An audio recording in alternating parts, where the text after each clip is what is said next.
36 വർഷമായിടാ മനസ്സിലായ ഞാൻ പോലീസില്. ഇതിനിടയിൽ പുറത്ത് അറിയുന്നതും അറിയാത്തതുമായ പല ചെറ്റത്തരങ്ങളും ഞാൻ ചെയ്തിട്ടുണ്ട്. പക്ഷെ അതിനൊന്നും എനിക്ക് ഒരു റിഗ്രറ്റും ഇല്ലടാ.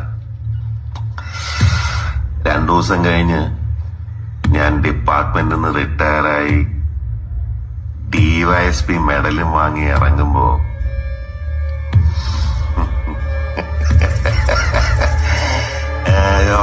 പഴയ ജോർജ് സാറ് തന്നെയാണ്.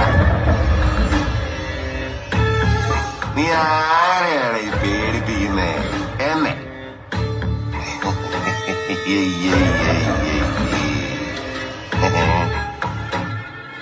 നിന്നെ കാണാൻ ജോർജ് സാർ ഇവിടെ വന്നിട്ടുണ്ട്. നിന്റെ മുമ്പില് ജോർജ് സാർ ഇങ്ങനെ നിൽക്കുന്നുണ്ടേലേ